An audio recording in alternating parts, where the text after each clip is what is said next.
Materi yang akan kami bahas di sini ada lingua franca, lalu proses bahasa, bahasa Kreol, dan teori keaslian bahasa. Nah, sebelum kita masuk ke empat pembahasan ini, seperti yang tadi sudah Bu Putih jelaskan singkat mengenai apa itu kontak bahasa. Jadi, kontak bahasa sendiri itu adalah peristiwa atau situasi ketika penutur dari berbagai latar bahasa yang berbeda saling berinteraksi dan berkomunikasi sehingga adanya pengaruh antar bahasa tersebut.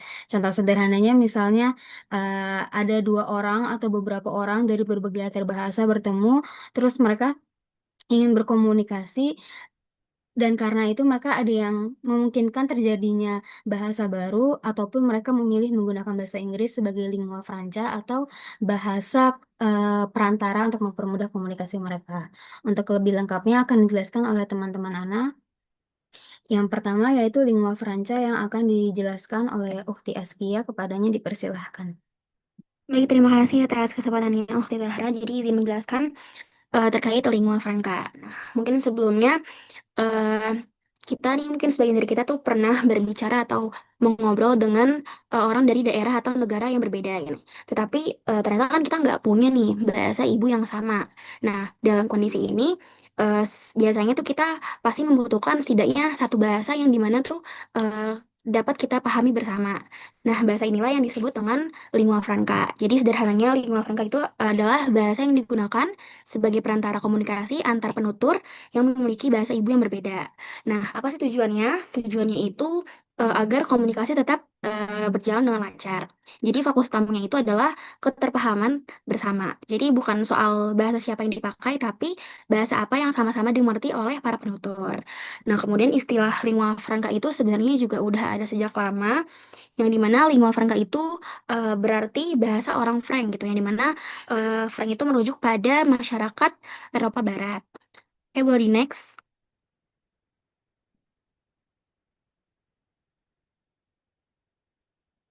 Boleh di next ke slide selanjutnya. Oke, kemudian lingua franca ini tuh juga awalnya digunakan pada abad pertengahan gitu, dan bahasa ini juga dipakai di wilayah Laut Mediterania yang dimana untuk kepentingan perdagangan dan juga diplomasi, bahkan juga komunikasi antar pelaut dan juga pedagang dari berbagai bangsa. Nah, karena sering dipakai dalam aktivitas perdagangan, maka bahasa ini tuh sering disebut dengan bahasa dagang. Nah, kemudian seiring perkembangannya zaman, nah istilah lingua franca itu mengalami perluasan makna gitu, yang tadinya cuma sebagai bahasa dagang tetapi sekarang itu dipahami sebagai bahasa umum yang dimana yang digunakan untuk menjembatani komunikasi antara dua kelompok atau lebih yang memiliki bahasa yang berbeda. Nah, kemudian penggunaannya juga nggak sebatas tentang perdagangan dan juga diplomasi, tapi juga mencakup budaya, agama, pendidikan, dan juga pertukaran ilmu antar negara. Jadi kita dapat simpulkan bahwa lingua franca itu merupakan bahasa penghubung atau bahasa perantara yang dimana digunakan oleh dua kelompok atau lebih dengan tujuan agar dapat berkomunikasi dan saling memahami satu sama lain. Oke, boleh di next.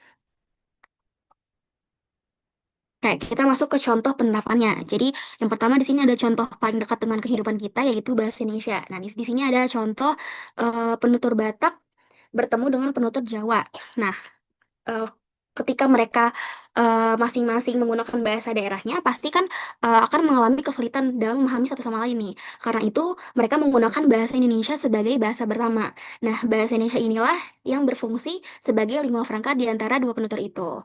Kemudian di sini juga ada contoh bahasa Inggris, yang dimana saat ini bahasa Inggris itu menjadi lingua franca global, global karena perkembangan teknologi, pendidikan, dan juga bisnis internasional membuat bahasa Inggris ini eh, menjadi bahasa yang digunakan eh, hampir di seluruh dunia.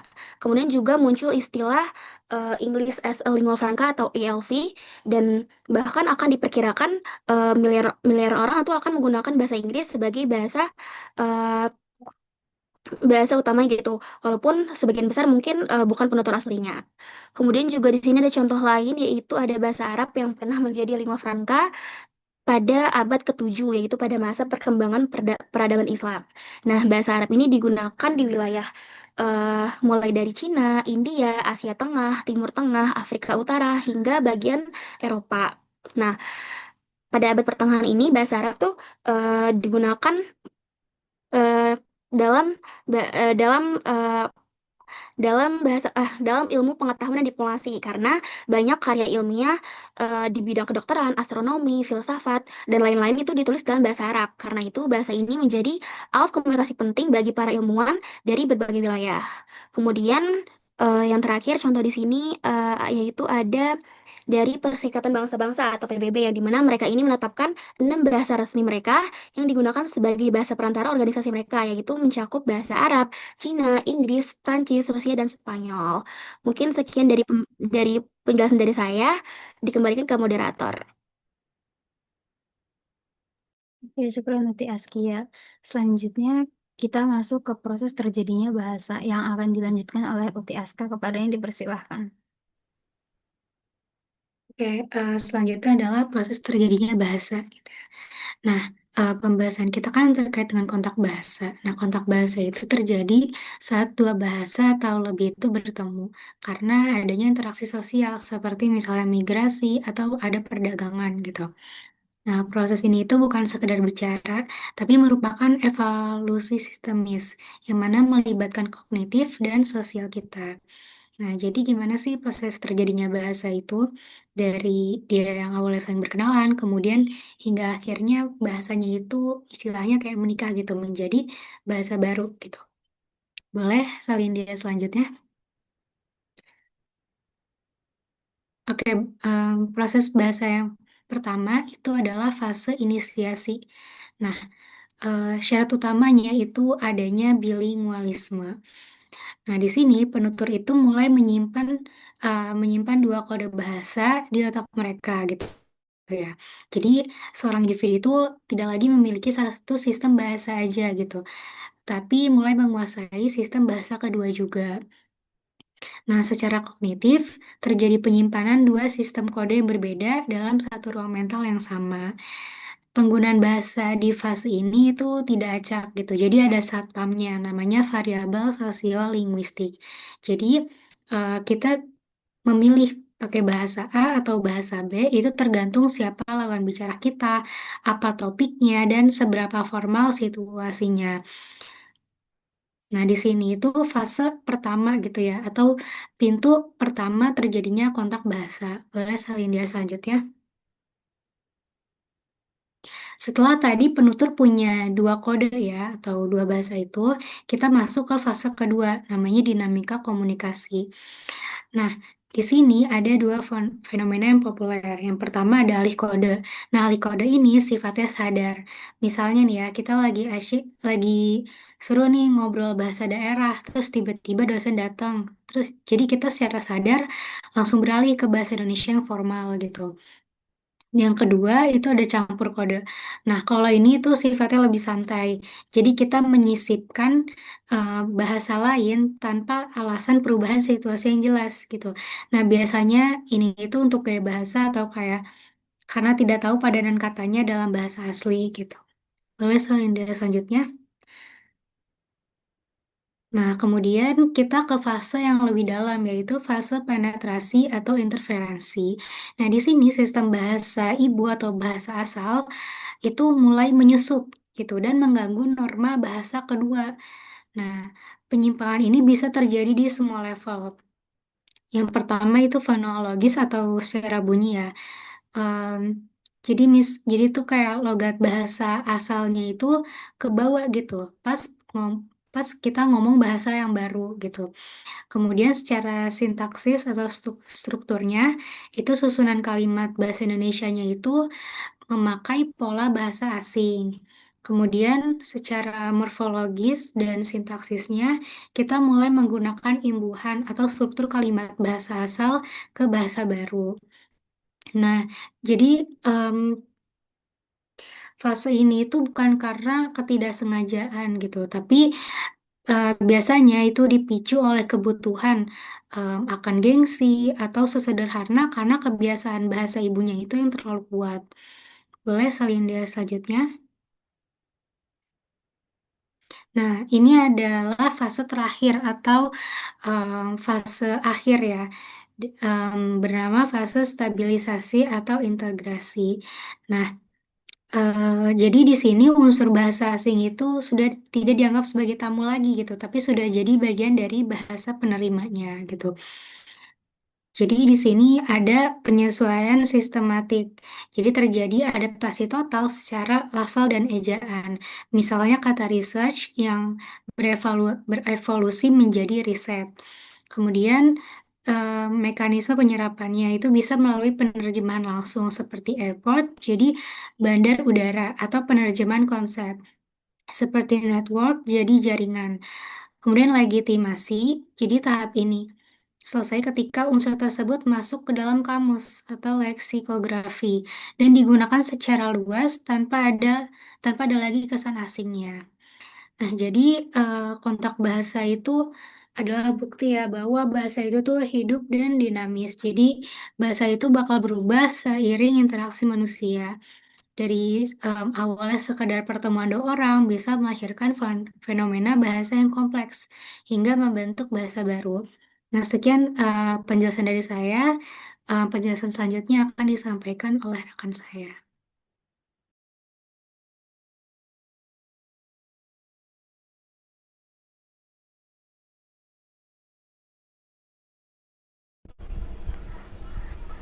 Oke, di sini saya izin lanjut. Bahasa Kreol. Bahasa Kreol adalah Bahasa Kreol ini bisa dipahami sebagai bahasa campuran yang muncul akibat kontak yang intensif antara dua bahasa atau lebih. Nah, biasanya prosesnya ini diawali dari proses yang namanya Pidgin, yaitu sistem komunikasi yang masih sederhana dan belum jadi bahasa ibu siapapun. Tapi begitu generasi selanjutnya mulai menggunakannya sebagai bahasa ibu, Pidgin tadi bisa berkembang jadi bahasa Kreol. Nah, boleh di next? Nah, ada beberapa hal yang menjadi ciri khas dari bahasa Kreol ini. Yaitu yang pertama, struktur gramatikal yang relatif stabil dan sistematis, lalu sistem fonologi dan leksikon yang dipengaruhi oleh bahasa sumber dan juga fungsi sebagai bahasa komunikasi utama di komunitas tertentu. Lalu, nah, proses terbentuknya bahasa Kreol ini disebut kreolisasi, yaitu pengembangan sistem gramatikal penuh pada bahasa hasil kontak yang awalnya sangat sederhana lalu berlanjut menjadikannya sebagai bahasa utama yang baru dalam suatu generasi. Boleh di next? Nah, di Indonesia sendiri kita bisa menemukan beberapa contoh bahasa Kreol lokal, yaitu ada Kreol Melayu Betawi, Kreol Melayu Ambon, Kreol Melayu Manado, Kreol Indonesia Peranakan, dan juga Kreol Melayu Dili. Oke, yang pertama itu ada Kreol Melayu Betawi. Nah, bahasa ini itu adalah hasil kreolisasi dari bahasa Melayu yang dipengaruhi oleh bahasa Jawa, lalu Sunda, terus Mandarin, dan juga bahasa Arab. Nah, akibat kontak antar berbagai etnis di Batavia, dan ini akibat kontak antara beberapa suku di Batavia ataupun Jakarta.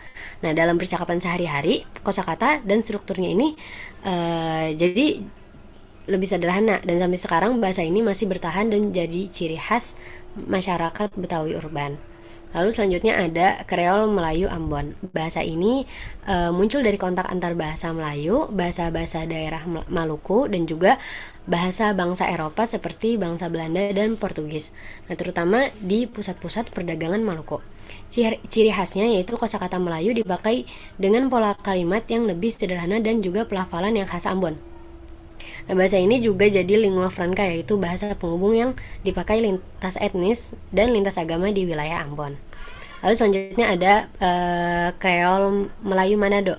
Nah, bahasa ini terbentuk dari kontak antara pedagang Melayu, masyarakat Minahasa, dan juga pengaruh kolonial. Ciri-cirinya itu ada kosakata Melayu di sini sudah bercampur dengan unsur dari bahasa Minahasa ataupun bahasa dari daerah lain.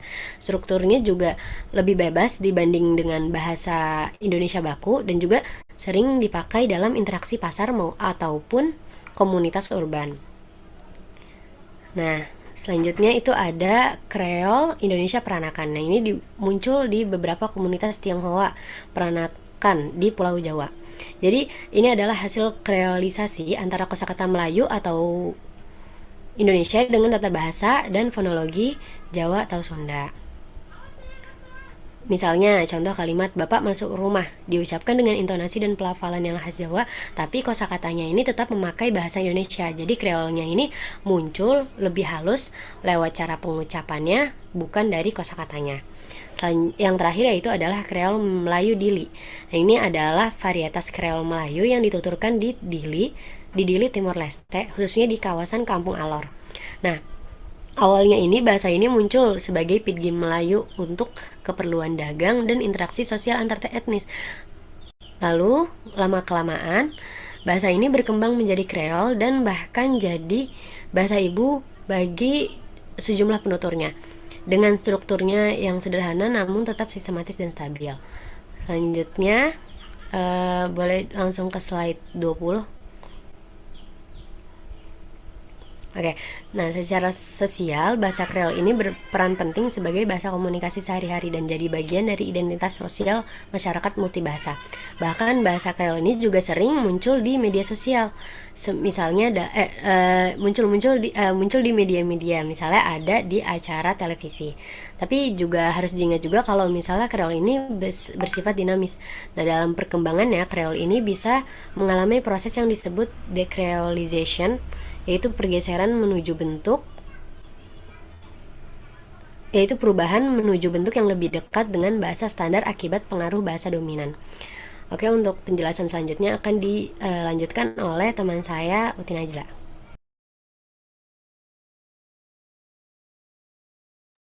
Izin melanjutkan, selanjutnya ada teori keaslian bahasa. Nah, di sini teori keaslian bahasa sendiri itu membahas sejauh mana suatu bahasa mampu mempertahankan sistem aslinya, baik dari sisi bunyi, tata bahasa, maupun dari kosakata itu sendiri. Nah, di sini kita ambil contohnya itu dalam bahasa Arab, yang dimana banyak ahli itu menganggap bahwa bahasa Arab itu memiliki tingkat keaslian yang terbilang cukup tinggi, karena bentuknya itu masih klasik dan masih terjaga di dalam Al-Quran, melalui Al-Quran. Namun keaslian ini bukan berarti bahasa Arab itu nggak berubah sama sekali, karena tetap memiliki perubahan secara perkembangan waktu. Lalu selanjutnya teori bahasa sendiri ini memiliki 4, yaitu teori kontak bahasa, teori kontak bahasa, teori konservatif, teori historis komparatif, sama teori evolusi. Nah, yang pertama itu ada teori konservatif. Teori konservatif sendiri di sini berpendapat bahwasannya bahasa Arab merupakan salah satu bahasa yang paling mampu mempertahankan bentuk aslinya. Teori ini ada karena didukung oleh sistem akar kata yang relatif masih stabil, terus aturan tata bahasanya itu masih terdokumentasikan dengan baik, terus keberadaan Al-Quran sebagai rujukan utama bahasa Arab pun masih ada gitu. Karena itu perubahan dalam bahasa Arab dianggap tidak terlalu drastis perubahannya dibandingkan beberapa bahasa lainnya dalam rumpun bahasa Semit. Lalu yang selanjutnya ada teori historis komparatif, yang dimana berbeda dari teori konservatif. Di sini teori historis komparatif di sini bilang bahwasannya menganggap bahasa Arab ini sebagai bagian dari bahasa Semit yang juga mengalami perubahan dari waktu ke waktu. Karena struktur dasar dari bahasa Semit itu menunjukkan asal-usul yang sama kayak bahasa Arab. Jadi bahasa Arab juga dapat melakukan perkembangan sejarah berdasarkan bahasa-bahasa mereka. Lalu yang selanjutnya ada teori evolusi bahasa, yang dimana teori evolusi bahasa ini menolak bahwasannya bahasa Arab itu sepenuhnya tetap dan tidak berubah.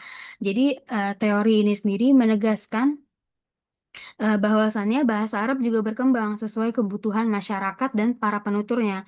Karena kita bisa lihat sendiri perbedaan antara bahasa Arab klasik sama modern, terus munculnya juga dialek Arab kayak Amiyah, terus Fushah sama semacamnya, serta penyederhanaan penggunaan bahasa Arab dalam komunikasi. Jadi di sini teori evolusi bahasa berkata atau mengatakan kalau Bahasa Arab juga tetap berkembang meskipun masih mempertahankan banyak unsur tradisionalnya. Untuk teori selanjutnya akan dilanjutkan oleh Ukti Najla. Baik, izin melanjutkan. Nah, untuk teori kontak bahasa ini, teori kontak bahasa ini menjelaskan bahwa bahasa Arab itu tidak berkembang atau tidak memiliki perubahan secara terpisah atau secara apa ya, secara sendirinya gitu, melainkan melalui interaksi dengan berbagai bahasa lain. Seiring penyebaran Islam ke berbagai wilayah, bahasa Arab juga berhubungan dengan bahasa-bahasa lain seperti bahasa Persia, Yunani, Turki hingga bahasa-bahasa Eropa. Nah, kontak tersebut menyebabkan adanya pertukaran kosakata dan pengaruh budaya, sehingga perkembangan bahasa Arab itu juga dipengaruhi oleh hubungan dengan masyarakat dan bahasa lain. Oke, boleh slide selanjutnya. Nah, tadi itu terkait dengan teori keaslian bahasa. Nah, selanjutnya ini bagaimana cara kita melihat dari keaslian bahasa tersebut gitu. Nah, boleh saya selanjutnya, Ukti? Nah, yang pertama kita lihat dari stabilitas struktur bahasanya. Nah, bahasa itu dianggap asli atau murni karena biasanya memiliki struktur bahasa yang tetap dan tidak banyak berubah. Nah, di dalam bahasa Arab itu bisa dilihat dari sistem akar kata dan tata bahasanya gitu. Karena kan dari dulu juga sama ya sistem akar katanya yang tadi udah disebutin kayak tetap fa'ain dan lam fa'ala gitu atau dari nahu sorofnya itu memang udah dari dulu sampai sekarang itu masih sama gitu bahkan sudah dibukukan gitu. Kemudian slide selanjutnya Ukti, yang kedua bisa dilihat dari konsistensi dalam teks klasik. Nah, keaslian bahasa itu juga dilihat dari apakah teks lama itu masih bisa dipahami. Nah, dalam bahasa Arab, teks kuno seperti sastra lama dan Al-Quran itu masih dipahami oleh penutur modern karena kemiripan bahasanya masih kuat. Karena kan kita juga belajar bahasa Arab, memang bahasa acuan pertama kita adalah bahasa Al-Quran gitu. Jadi masih bisa dibilang bahasa Arab ini keasliannya masih sangat kuat. Kemudian slide selanjutnya, yaitu kita lihat dari minimnya perubahan inti bahasa. Nah, bahasa Arab itu sebenarnya juga memiliki perubahan, akan tetapi yang berubah hanya pada kosakatanya, bukan sistem atau struktur bahasanya sama kayak tadi. Jadi ya di dalam bahasa Arab itu yang berubah bukan apa struktur bahasanya gitu, tapi cuma kosakata-kosakatanya karena tadi kan adanya kontak dan lainnya dan sebagainya. Kemudian selanjutnya. Nah, selanjutnya ini dilihat dari tingkat pengaruh bahasa lain. Semakin besar pengaruh dari luar, maka semakin besar pula kemungkinan terjadinya perubahan dalam suatu bahasa. Sebaliknya, semakin kecil pengaruh tersebut, semakin besar peluang bahasa untuk mempertahankan keasliannya. Nah, dalam bahasa Arab itu menerima pengaruh dari bahasa lain, terutama melalui kata serapan dan istilah baru. Tetapi pengaruh tersebut hanya terjadi pada kosakatanya yang tadi struktur dasar bahasa seperti nahwu dan sorofnya itu masih sama dari dulu sampai sekarang tuh nggak berubah gitu. Jadi hanya kosakatanya. Sehingga bahasa Arab itu memiliki tingkat keaslian yang tinggi dan tidak kehilangan sistem dasarnya. Oke, mungkin sekian pemaparan dari kelompok kami. Ana kembalikan ke moderator.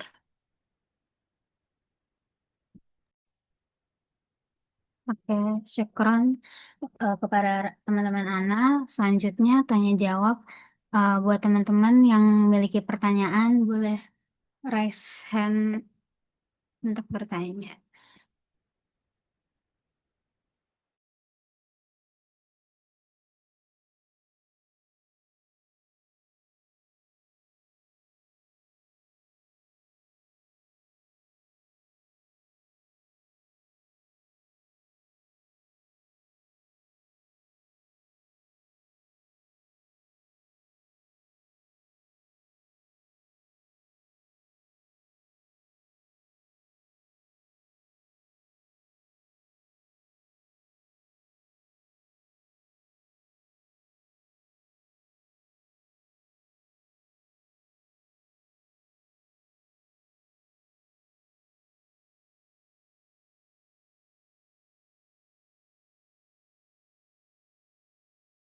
Apa ada yang mau bertanya teman-teman? Atau langsung di next aja Ustazah ke kelompok selanjutnya? Iya, langsung ke kelompok 8 ya. Oke. Itu, sekian dari kelompok 7. Syukron. Assalamualaikum warahmatullahi wabarakatuh. Ana serahkan.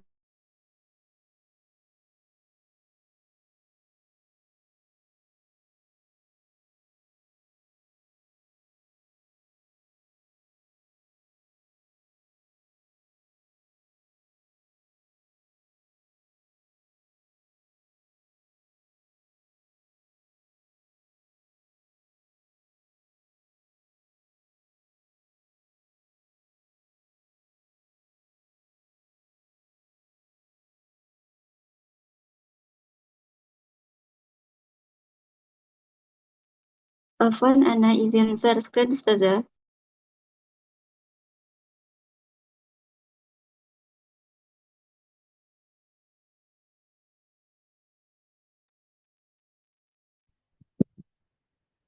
Bismillahirrahmanirrahim. Assalamualaikum warahmatullahi wabarakatuh. Yang saya hormati Ustazah Putih selaku dosen pengampu mata kuliah sosial linguistik dan teman-teman saya yang saya sangat sayangi dan juga saya banggakan. Assalatu wassalamu ala nabiyina Mustafa nabiyuna Muhammad sallallahu alaihi wasallam wa ala alihi wa ashabihi wa man tabi'ahu bi ihsanin ila yaumiddin amma ba'd. Insyaallah pada siang hari ini kami dari kelompok 8 akan membawakan presentasi yang berjudul perubahan, pergeseran, dan pemertahanan bahasa. Nah, jadi di sesi kali ini kita akan membahas 3 fenomena yang terjadi pada kebahasaan yang saling berkaitan, yaitu bagaimana bahasa dapat berubah dari waktu ke waktu, bagaimana suatu bahasa dapat tergeser oleh bahasa lain dalam kehidupan masyarakat, serta bagaimana upaya yang dapat dilakukan untuk mempertahankan sebuah bahasa agar tetap hidup dan diwariskan ke generasi berikutnya. Nah, semoga presentasi pada siang hari ini dapat memberikan manfaat dan menambah wawasan bagi teman-teman semua. Boleh di next?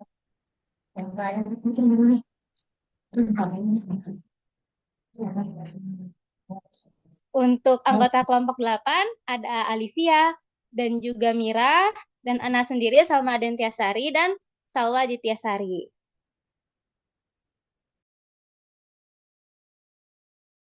Nah, kita masuk ke pembahasan pertama yaitu hakikat perubahan bahasa. Jadi, apa sih sebenarnya artinya perubahan bahasa itu? Nah, bahasa itu dia bersifat dinamis. Berarti dia itu bukan statis. Artinya bahasa tidak akan pernah berhenti bergerak. Menurut Cair pada tahun 2007, dia menjelaskan bahwa perubahan bahasa adalah perubahan pada kaidah-kaidah kebahasaannya. Bisa berupa revisi kaidah yang lama, bisa menghilangnya kaidah yang lama, atau munculnya kaidah baru. Nah, contoh sederhananya itu pada zaman dahulu orang itu menulis kata C itu menggunakan T sama J. Jadi misalnya kata cakap ditulisnya di dalam tulisan itu tulisannya di TJ A K A P. Nah, sedangkan sekarang tulisan seperti itu tidak ada lagi karena kaidah lama sudah menghilang dan muncul kaidah baru. Yang menarik dari perubahan bahasa itu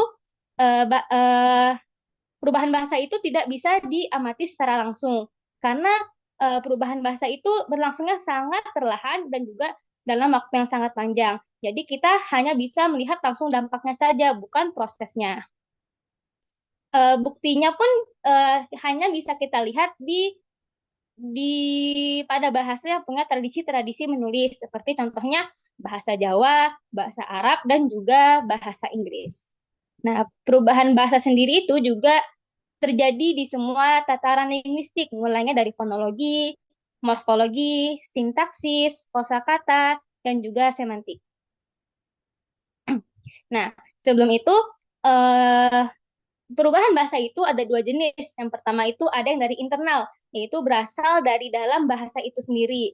Misalnya perubahan pada sistem bunyi atau tata kalimat, dan juga ada perubahan bahasa dengan jenis eksternal, yaitu dipicu dari luar. Misalnya penyerapan kosakata asing akibat kontak antar bahasa.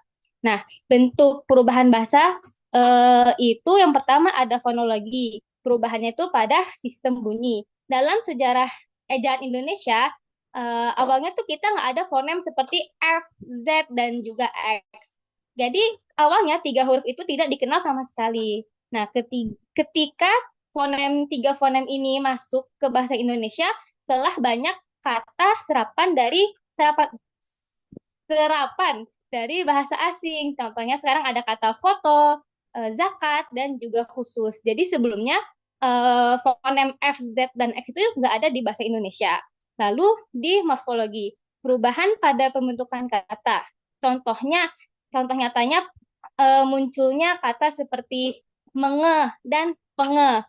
Kata seperti mengetik, mengebom, dan mengepel awalnya itu ditolak oleh ahli bahasa karena dianggap tidak sesuai kaidah. Tapi karena masyarakat terus menggunakannya, akhirnya bentuk-bentuk itu menjadi resmi. Ini membuktikan bahwa pemakaian masyarakat luas punya kekuatan untuk mengubah kaidah bahasa.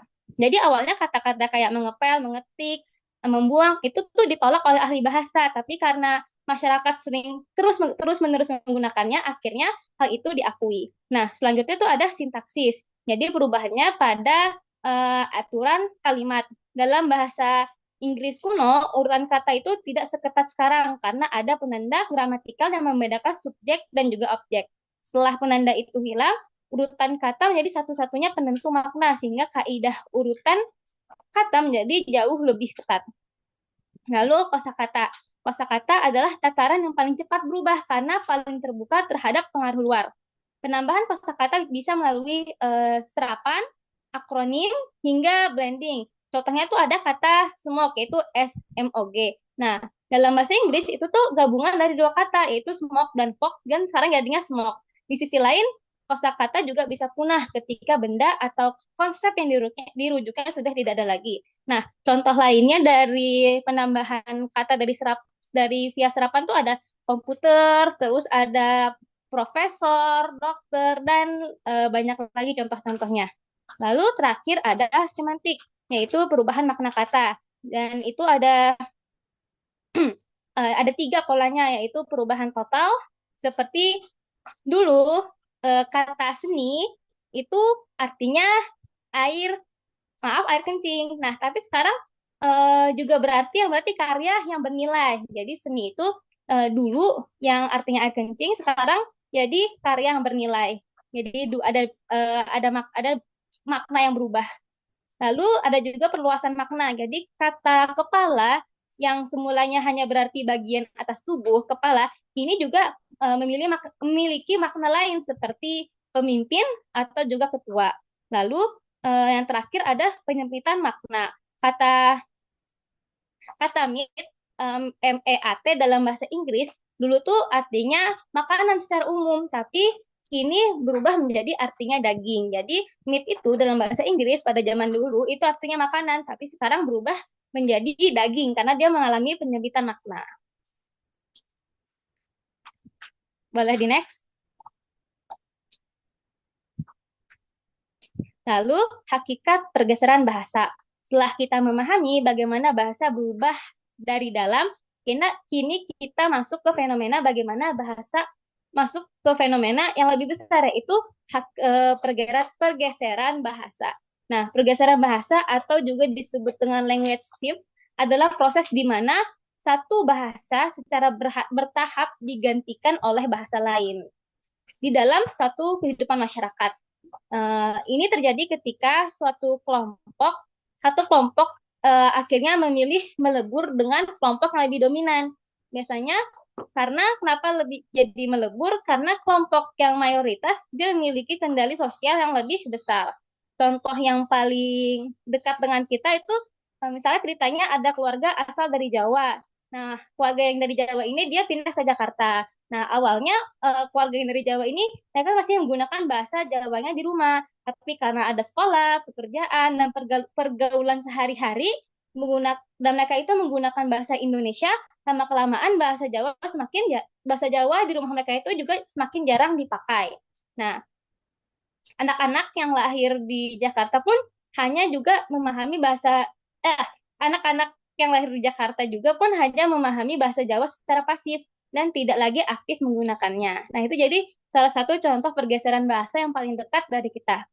Yang paling penting dipahami di pergeseran bahasa yaitu berlangsung antar generasi. Jadi tidak terjadi dalam semalam gitu. Jadi butuh waktu yang lama, tapi membutuhkan waktu lebih dari satu generasi untuk benar-benar terjadi. Biasanya diawali dengan kedewibahasaan, jadi dua bahasa di mana masyarakat menggunakan dua bahasa secara berdampingan sebelum akhirnya satu bahasa benar-benar ditinggalkan.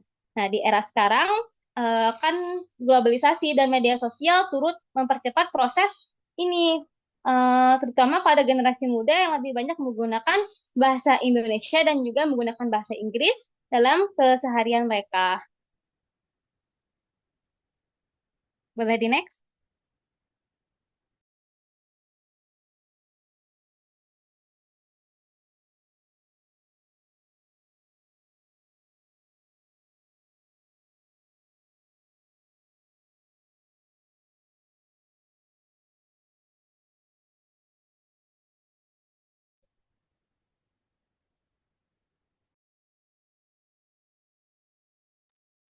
Baik, selanjutnya kita akan sebelumnya mohon maaf, Ana izin oke ya Ustazah dan teman-teman karena terkendala sinyal jika oke. Eh, jadi pada slide ini kita eh, kita selanjutnya kita akan membahas tentang faktor pendorong pergeseran bahasa.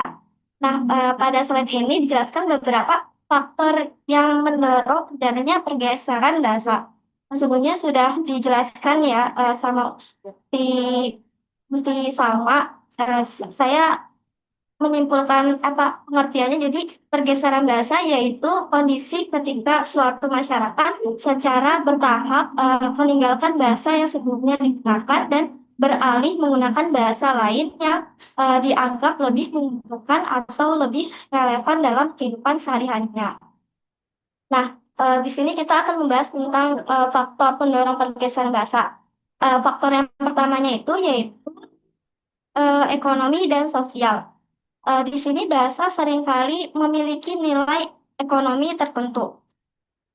Masyarakat cenderung menggunakan bahasa yang dapat membantu mereka memperoleh pekerjaan, pendidikan, atau status sosial yang lebih baik. Misalnya nih, saat ini banyak orang tua mendorong anak-anaknya tuh belajar bahasa Inggris karena dianggap penting untuk melanjutkan pendidikan dan memasuki dunia kerja. Nah, akibatnya penggunaan bahasa Indonesia atau bahasa daerah di rumah menjadi semakin berkurang karena fokusnya itu lebih banyak diberikan pada bahasa yang dianggap memiliki nilai ekonomi lebih tinggi.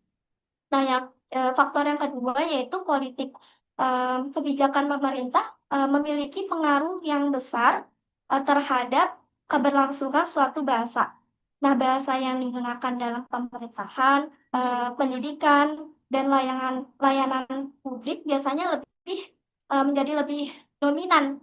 Nah, sebagai contohnya itu bahasa Indonesia digunakan sebagai bahasa nasional dan bahasa resmi negara sehingga digunakan dalam administrasi, pendidikan, dan komunikasi secara formal.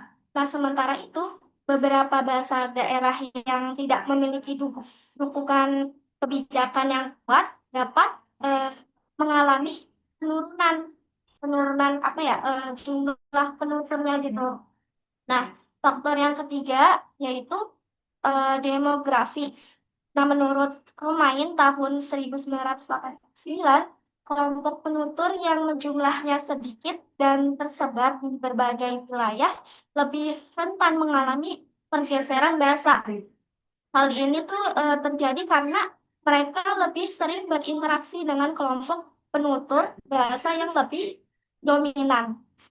Nah, sebagai contohnya itu sebuah komunitas kecil yang menggunakan bahasa daerah tertentu di tengah kota besar ini akan lebih sering menggunakan bahasa Indonesia dalam kehidupan sehari-hari sehingga bahasa lain atau bahasa daerah atau bahasa Indonesia itu mereka semakin jarang digunakannya. Lalu faktor yang keempatnya itu yaitu sekolah atau pendidikan. Nah, sekolah menjadi salah satu agen penting dalam penyebaran bahasa. Nah, bahasa yang digunakan sebagai bahasa pengantar pembelajaran akan lebih sering digunakan oleh siswanya. Misalnya tuh siswa menggunakan bahasa Indonesia hampir di semua mata pelajaran. Nah, sehingga mereka menjadi lebih terbiasa menggunakan bahasa Indonesianya dibandingkan bahasa lainnya atau bahasa daerahnya. Nah, dalam jangka panjang ini, hal ini dapat menyebabkan berkurangnya penggunaan bahasa daerah, terutama di kalangan generasi muda. Nah, tadi sudah dijelaskan juga sama Ustazah Putri. Jadi kalau yang dulunya lulusan pesantren itu kan sehari-harinya bisa pakai bahasa Arab atau bahasa Inggris. Nah, ketika sudah lulus pesantren apa kita lebih sering menggunakan bahasa Indonesia. Nah, itu faktor dari eh, sekolah itu kayak ya apa namanya menjadi pergeseran itu. Nah, terakhir itu faktor yang terakhir itu adalah migrasi atau perpindahan penduduk. Nah, ketika seseorang berpindah ke daerah baru, mereka tuh harus menyesuaikan diri dengan lingkungan sosial yang baru. Misalnya anak-anak tuh kan biasanya lebih cepat menguasai bahasa lingkungan dibandingkan orang tuanya. Nah, sebagai contoh, keluarga yang berasal dari Jawa Tengah, nah terus pindah ke Jakarta, kan, anak-anak mereka lebih banyak berinteraksi dengan teman-temannya yang menggunakan bahasa Indonesia. Maka dari itu, lama-kelamaan penggunaan bahasa Jawa Tengahnya itu di rumah menjadi semakin berkurang. Lalu, berdasarkan penjelasan tersebut, dapat kita simpulkan bahwa pergeseran bahasa dipengaruhi oleh berbagai faktor yang saling berkaitan, yaitu faktor ekonomi, sosial, politik, kemudian pendidikan, demografi, dan migrasi. Boleh di next slide.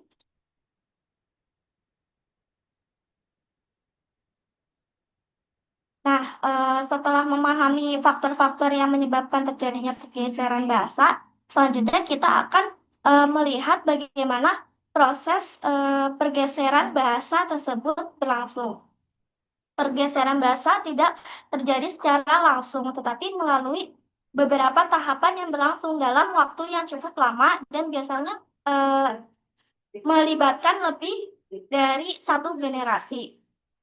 Nah, tahapan-tahapan proses pergeseran bahasa yang pertama itu adalah kedwibahasaan atau bilingualisme. Jadi pada tahap ini masyarakat tuh menggunakan dua bahasa secara bersamaan. Jadi bahasa pertama atau bahasa ibu masih digunakan, tetapi bahasa kedua mulai dipakai dalam berbagai aktivitas. Misalnya nih, seorang anak di rumah menggunakan bahasa Sunda sama keluarganya. Tetapi ketika berada di sekolah menggunakan bahasa Indonesia. Pada tahap ini tuh kedua bahasa masih berfungsi dengan baik. Jadi sama-sama berfungsi. Jadi di rumah pakai bahasa Sunda, di sekolahan pakai bahasa Indonesia. Lalu tahap kedua yaitu penyempitan fungsi bahasa pertama. Nah, bahasa ibu mulai kehilangan beberapa fungsi sosialnya. Bahasa tersebut hanya digunakan dalam situasi tertentu. Misalnya, ketika berbicara dengan orang tua atau pada acara-acara adat, sebaliknya bahasa kedua mulai digunakan dalam pendidikan, kerjaan, medsos, dan komunikasi sehari-hari. Nah, contohnya tuh seorang remaja yang awalnya menggunakan bahasa daerah dengan teman-temannya, Terus mulai lebih sering menggunakan bahasa Indonesia karena dianggap lebih praktis dan lebih dipahami banyak orang. Lalu tahap yang ketiga yaitu dominasi bahasa kedua. Nah, pada tahap ini bahasa kedua mulai dianggap lebih penting dan lebih bermanfaat.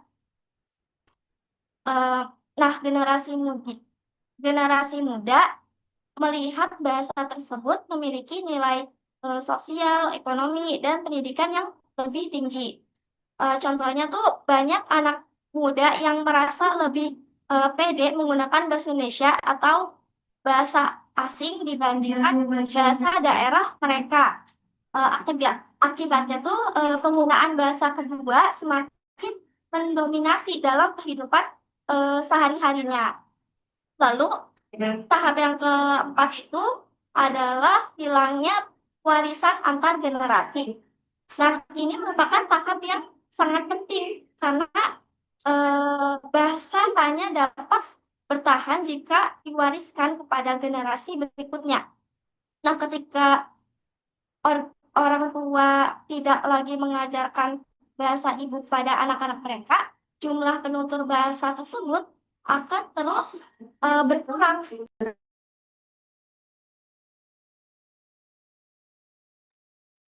Misalnya nih, ada pasangan suami istri yang berasal dari suku tertentu memilih menggunakan bahasa Indonesia di rumah karena dianggap lebih mudah dipahami anak. Akibatnya anak-anak mereka tidak lagi mampu berbicara menggunakan bahasa daerah keluarga tersebut. Tuh. Nah, lalu yang tahap yang terakhir yaitu pergeseran bahasa secara penuh. Nah, pada tahap ini bahasa bahasa asli hampir tidak lagi digunakan oleh generasi muda. Masyarakat sepenuhnya beralih menggunakan bahasa kedua. Nah, bahasa leluhur hanya tersisa pada generasi tua atau bahkan hilang sama sekali. Nah, contohnya beberapa bahasa daerah di dunia ini saat ini terancam punah karena tidak lagi memiliki penutur muda yang dapat meneruskannya. Jadi proses pergeseran bahasa berlangsung secara bertahap. Nah, dimulai dari penggunaan dua bahasa, kemudian fungsi bahasa pertama semakin menyempit, bahasa kedua menjadi dominan, lalu pewarisan bahasa terhenti hingga akhirnya terjadi pergeseran bahasa secara penuh. Nah, dari pembahasan ini dapat dipahami bahwa pergeseran bahasa merupakan fenomena yang dipengaruhi oleh berbagai faktor sosial dan terjadi melalui proses yang bertahap. Oleh karena itu, upaya pelestarian bahasa daerah dilakukan melalui keluarga dan masyarakat agar bahasa tersebut tetap diwariskan kepada generasi-generasi berikutnya dan tidak mengalami kepunahan seperti itu. Sekian dari Ana, dilanjutkan oleh teman saya.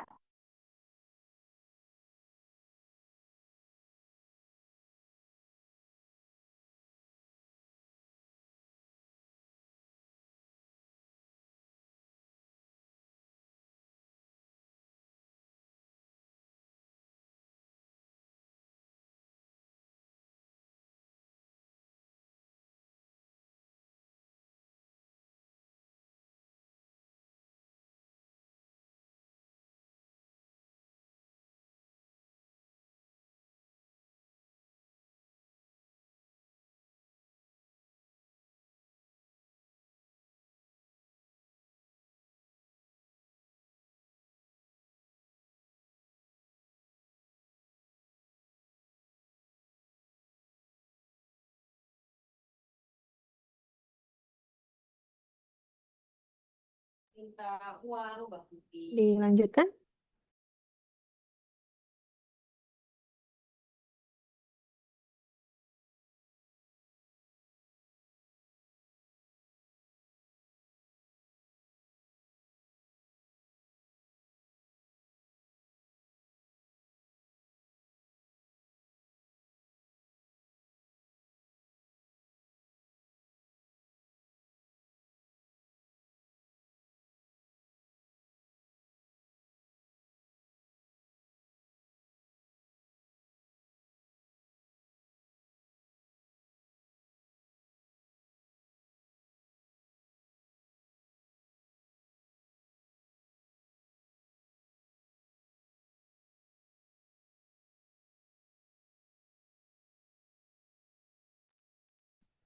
Afwan Ustazah, sepertinya ada sedikit miskom Ustazah. Jadi Dilanjutkan aja. ya, jadi mungkin saya akan membacakan yang ada di PPT Afwan. Iya, dipercepat ya Mira ya. Baik Ustazah. Bismillahirrahmanirrahim. Jadi teman-teman, sekarang kita masuk ke contoh pergeseran bahasa. Contoh dari pergeseran bahasa itu ada apa aja? Yang pertama adalah keluarga Jawa di Jakarta. Jadi misalkan awalnya eh, gitu, misalkan suatu keluarga ada orang tua dan juga anak tentunya ya. Mereka menggunakan bahasa Jawa di rumah. Lalu si anaknya itu misalkan mereka sudah memasuki usia sekolah, maka dia ketika mereka pindah tempat misalkan dari Jawa ke Jakarta misalkan. Lalu ketika si anak masuk ke sekolah, eh, maka si anak mau nggak mau gitu mereka harus menggunakan bahasa Indonesia.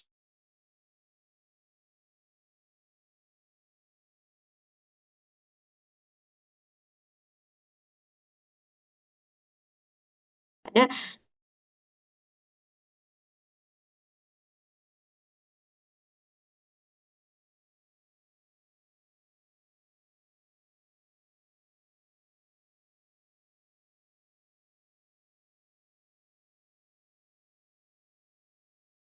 misalkan ternyata di rumah juga menggunakan bahasa Indonesia juga gitu karena eh, sudah mulai terbiasa menggunakan bahasa Indonesia gitu.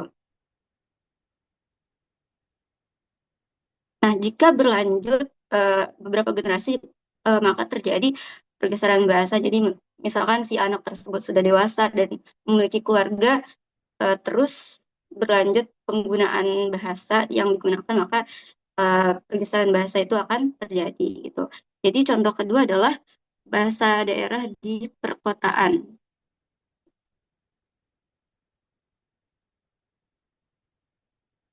Nah, ini sering terjadi di perkotaan di mana orang tuanya tuh lebih sering menggunakan bahasa Indonesia kepada anak-anaknya gitu. Padahal mungkin orang tuanya tuh berasal dari eh, luar daerah Jakarta, tapi karena mereka sering menggunakan bahasa Indonesia kepada anak-anaknya, mereka tidak mengajarkan bahasa daerah asalnya gitu. Jadi anak-anaknya itu kurang mengenal bahasa daerahnya.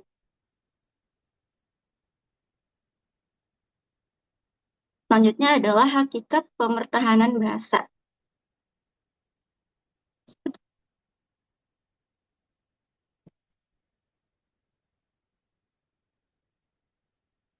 Jadi apa sih pemertahanan bahasa itu? Jadi pemertahanan bahasa adalah keputusan suatu komunitas untuk terus menggunakan bahasa yang dimilikinya. Artinya masyarakat itu tetap menggunakan dan mewariskan bahasa tersebut kepada generasi berikutnya. Contohnya, misalkan orang Jawa tetap mengajarkan bahasa Jawa kepada anak-anaknya di rumah, atau misalkan masyarakat Sunda tetap menggunakan bahasa Sunda dalam percakapan sehari-harinya. Nah, selama bahasa itu masih digunakan dan diwariskan, berarti telah terjadi pemertahanan bahasa itu. Pemertahanan bahasa ini merupakan kebalikan dari pergeseran bahasa. Nih, jadi jika dalam pemertahanan bahasa, bahasa lama itu tetap digunakan, maka dalam pergeseran bahasa, bahasa lama itu mulai ditinggalkan dan digantikan oleh bahasa lain. Selanjutnya, tujuan pemertahanan bahasa. Tujuan pertama adalah menjaga identitas budaya, karena bahasa merupakan identitas suatu kelompok masyarakat. Misalnya, ketika kita mendengar seseorang berbicara bahasa Sunda atau bahasa Jawa, berarti kita bisa langsung mengenali latar belakang budayanya. Tujuan kedua adalah melestarikan tradisi dan nilai lokal. Banyak tradisi, cerita rakyat, pantun, dan upacara adat yang diwariskan melalui bahasa daerah. Nah, jika bahasanya hilang, maka sebagian nilai budaya tersebut juga dapat hilang gitu. Tujuan ketiga adalah mempertahankan keberagaman budaya. Indonesia memiliki ratusan bahasa daerah. Keberagaman bahasa ini merupakan kekayaan budaya bangsa yang perlu kita jaga gitu. Tujuan keempat adalah menjamin pewarisan bahasa kepada generasi berikutnya. Misalnya orang tua mengajarkan bahasa daerah kepada anak-anaknya sejak kecil sehingga bahasa tersebut tetap hidup dari satu generasi ke generasi berikutnya. Selanjutnya adalah pentingnya pemertahanan bahasa. Pemertahanan bahasa itu penting karena bahasa bukan hanya sebagai alat komunikasi. Bahasa juga merupakan simbol identitas dan warisan budaya masyarakat. Sebagai contoh, bahasa Sunda bukan sekedar alat untuk berbicara. Bahasa Sunda juga mencerminkan budaya, nilai, dan juga identitas masyarakat Sunda. Karena itu, ketika suatu bahasa hilang, yang hilang bukan hanya cara berbicaranya, tetapi juga sebagian identitas budaya masyarakat tersebut. Lalu pihak yang berperan. Ada beberapa pihak yang berperan dalam pemertahanan bahasa yang diantaranya adalah keluarga, karena keluarga merupakan tempat pertama anak belajar bahasa, selanjutnya sekolah, melalui pembelajaran dan penggunaan bahasa dalam kegiatan pendidikan, lalu masyarakat, karena bahasa akan bertahan jika terus digunakan dalam kehidupan sehari-hari, selanjutnya adalah media massa yang membantu memperkenalkan dan mempromosikan bahasa kepada masyarakat luas. Dan terakhir adalah pemerintah, di mana melalui kebijakan dan program pelestarian bahasa daerah yang mereka lakukan gitu. Selanjutnya adalah faktor strategis pemertahanan bahasa. Apa saja sih faktor-faktor dalam pemertahanan bahasa? Yang pertama itu ada prestis dan juga loyalitas bahasa. Jadi prestis itu berarti rasa bangga terhadap bahasa sendiri gitu. Misalnya, Afwan saja ini seharusnya Salwa. Kepada Salwa disilakan. Oke, syukron Timira. Selanjutnya, Ana akan menjelaskan tentang faktor-faktor strategis dalam pemertahanan bahasa. Faktor yang pertama adalah prestise dan loyalitas bahasa. Prestis berarti rasa bangga terhadap bahasa yang dimiliki. Sedangkan loyalitas bahasa adalah kesediaan masyarakat untuk tetap menggunakan bahasa tersebut dalam kehidupan sehari-hari. Semakin tinggi rasa bangga dan loyalitas penuturnya, maka semakin besar peluang bahasa itu untuk bertahan dan tidak tergeser oleh bahasa lain. Faktor kedua adalah migrasi dan konsentrasi wilayah. Masyarakat yang tinggal berkelompok dengan sesama penutur bahasa yang sama cenderung lebih mudah mempertahankan bahasanya. Sebaliknya, jika para penutur tersebar dan berinteraksi lebih banyak dengan kelompok bahasa lain, maka kemungkinan terjadinya pergeseran bahasa akan semakin besar. Faktor ketiga adalah publikasi melalui media massa. Penggunaan bahasa daerah dalam media baik televisi, radio, dan surat kabar maupun media digital dan seperti podcast, video, dan media sosial dapat membantu menjaga eksistensi bahasa tersebut. Dengan demikian, bahasa tetap dikenal dan digunakan oleh generasi muda. What ini next?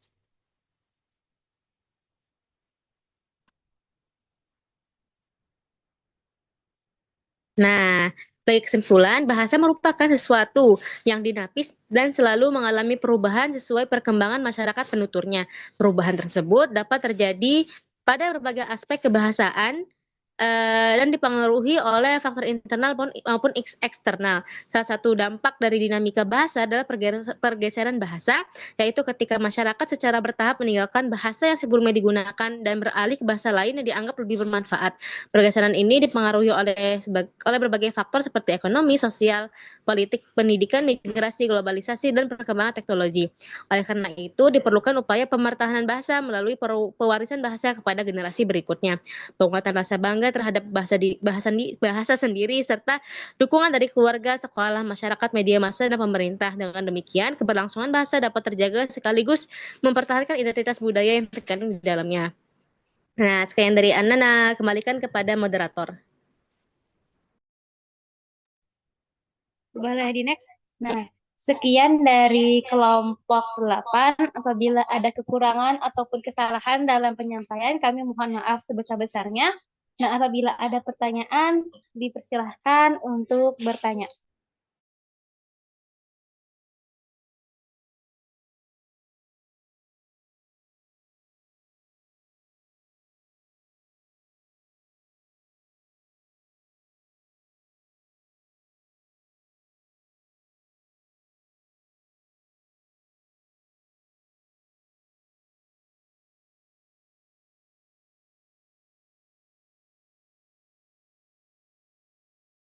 ini juga komplit saya simak ya dari tadi. Kelompok 8 juga sudah komplit menjelaskan.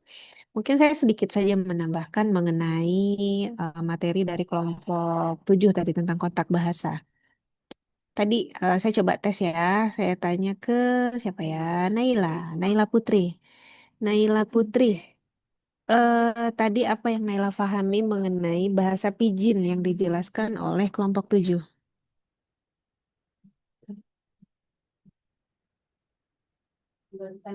Bahasa pidgin. Bahasa pidgin itu bahasa kontak Ustazah yang eh, yang lahir dari campuran apa namanya antara dua kelompok itu, Ustazah. Iya, oke. Bahasa pidgin itu bahasa yang terlahir karena kontak bahasa dari dua orang atau lebih yang bukan dari penutur aslinya, gitu kira-kira bahasa pidgin. Analoginya begini, Naila kan penutur asli bahasa Indonesia, ya. Kemudian Naila pergi ke Arab Saudi dengan segala keterbatasan pemahaman Naila terhadap bahasa Arab. Tapi di sana Naila harus berkomunikasi dengan orang India misalnya. Orang India itu juga dia masih belajar bahasa Arabnya. Tapi karena adanya kebutuhan komunikasi sehingga Naila harus berkomunikasi dengan orang India tersebut menggunakan bahasa Arab. Itu, ya. Nah, orang India itu kan juga punya keterbatasan cara komunikasi. Nah, jadi analoginya seperti itu. Nah, bahasa pidgin ini bukan artinya adalah bahasa Arab itu adalah bahasa pidgin, bukan artinya demikian. Tapi artinya adalah bahasa yang terlahir akibat adanya kontak bahasa antar dua orang penutur eh, untuk berkomunikasi. Jadi dia bisa menghadirkan bahasa baru atau kaidah baru atau makhraj baru dan lain sebagainya. Gitu. Kalian pernah dengar kan orang India kalau bicara bahasa Inggris gitu kan? Nah, logatnya logat mereka, tapi bahasanya bahasa Inggris gitu kan. Nah, mungkin hal-hal yang seperti itu. Nah, di Arab Saudi sendiri, saya dapat cerita dari teman saya yang kuliah di sana, ada daerah namanya Batha. Daerah namanya Batha di Saudi Arabia. Di sana itu berkumpul migran orang-orang yang pindah ke Arab Saudi atau menetap lama di Arab Saudi, yang mana itu isinya orang India, Pakistan, Bangladesh, orang IPB nih, India, Pakistan, Bangladesh. Di sana orang India punya bahasa sendiri, Pakistan punya bahasa sendiri, Bangladesh punya bahasa sendiri. Tapi karena mereka tinggal di Arab Saudi, akhirnya mereka harus berkomunikasi menggunakan bahasa Arab. Yang mana mereka dengan gaya bahasa Arabnya masing-masing lah berkomunikasi. Dan itu ternyata memunculkan bentuk bahasa baru di Arab Saudi. Nah, jadi orang Arab Saudi sendiri pun juga nggak paham nih mereka lagi bicara apa sih gitu. Secara kaidah bukan kaidah kita, secara logat juga bukan logat kita gitu. Nah, itulah yang dikatakan sebagai bahasa pidgin. Jadi bahasa pidgin itu bahasa yang ada penuturnya, tapi bukan dari penutur aslinya gitu. Jadi bahasa itu terbentuk karena ada penuturnya aja gitu. Nah, gitu ya. Jadi bahasanya ini dia belum memenuhi yang tiga ke depan ini. Nah, kemudian dia bahasa pidgin ini bisa naik statusnya menjadi bahasa Kreol jika si penutur tadi orang India, Pakistan, Bangladesh atau Naila dengan orang India yang tadi berkomunikasi di Arab Saudi memiliki keturunan yang mana keturunan tersebut diajarkan pakai bahasa pidgin ini. Gitu. Jadi diajarkan pakai bahasa setempat yang memang sedang mereka kembangkan gitu. Nah, saat sebuah bahasa itu sudah naik levelnya, dia sudah punya penutur aslinya. Artinya kan ini udah punya penutur asli kan. Jadi bahasa pertama untuk anak-anak yang baru dilahirkan atau anak-anak baru belajar bahasa. Artinya bahasa ini sudah menjadi bahasa yang kreol gitu. Nah, tidak semua bahasa pidgin menjadi bahasa kreol itu ya, nggak semua bahasa pidgin bisa jadi hanya untuk sekedar komunikasi, habis itu orangnya kembali lagi ke daerahnya atau ke negaranya. Tapi kalau dia sudah menjadi turun-temurun dan menjadi bahasa pertama yang diajarkan, maka bahasa pidgin itu menjadi bahasa Kreol. Jadi dia kayak bahasa Arab, tapi logatnya bukan Arab gitu, logatnya India-India he begitu, gitu di Batha itu. Dan penggunaan kosakatanya pun juga suka-suka mereka gitu. Jadi orang Arab sendiri tuh merasa Batha ini bukan bagian dari negara kita, bukan bagian dari distrik kita karena isinya bahasanya bahasa Arab tapi bukan bahasa Arab kita gitu. Nah, ini adalah apa gambaran bagaimana bahasa itu berkembang. Nah, kemudian apabila bahasa Kreol itu naik level lagi, mulai ada pembakuan kaidah. Nah, jadi kaidahnya mulai dibakukan, kosakatanya mulai ditetapkan misalnya. Nah, dia menjadi sebuah dialek seperti seperti Jawa itu kan dia udah jadi dialek gitu. Dia bahasa Jawa dialek mana, bahasa Sunda dialek mana gitu.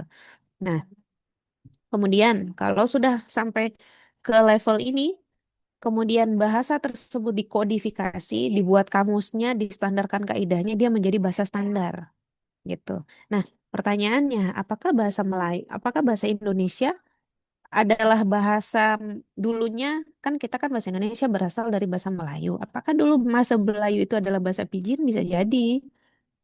Bisa jadi karena ada kebutuhan komunikasi antar penutur.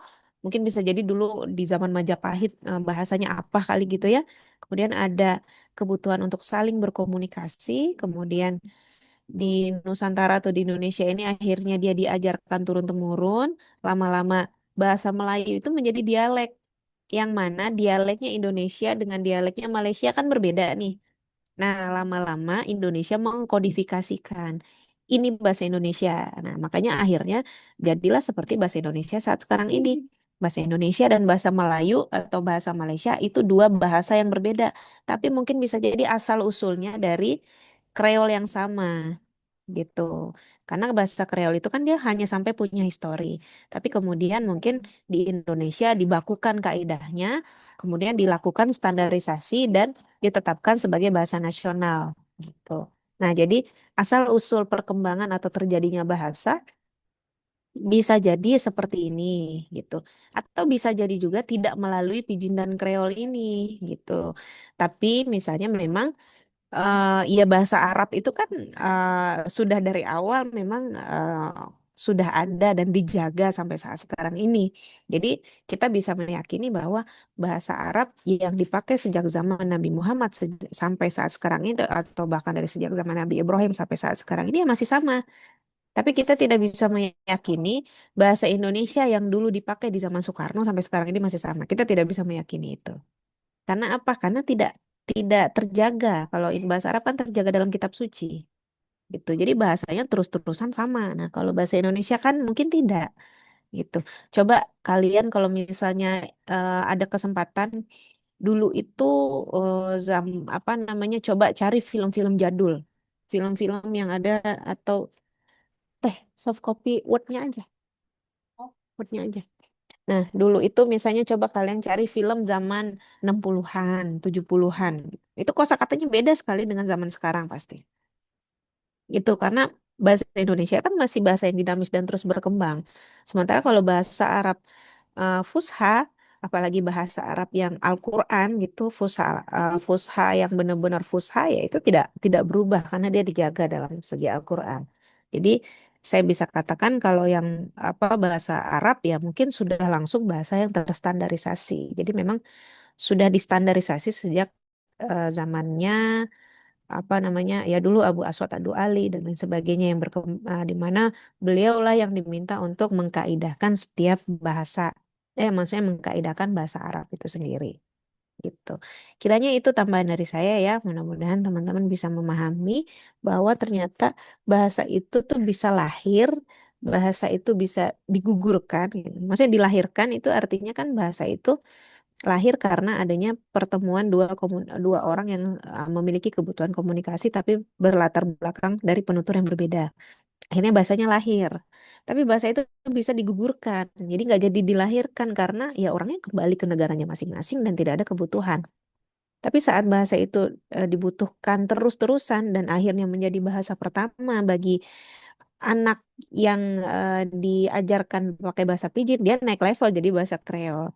Dan itu jadi bahasa turun-temurun dan menjadi bahasa sebuah komunitas. Gitu ya. Jadi bahasa itu seperti kita hidup dan mati, lahir, digugurkan atau ditinggalkan dan lain sebagainya gitu. Jadi bahasa itu hidup ya sebenarnya ya. Jadi makanya bahasa tuh dinamis, masih berubah-ubah dan lain sebagainya.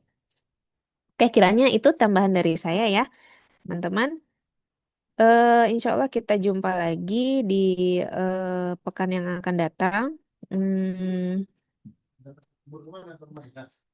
saya terima kasih atas kehadiran teman-teman semua. Kita jumpa lagi pekan depan ya.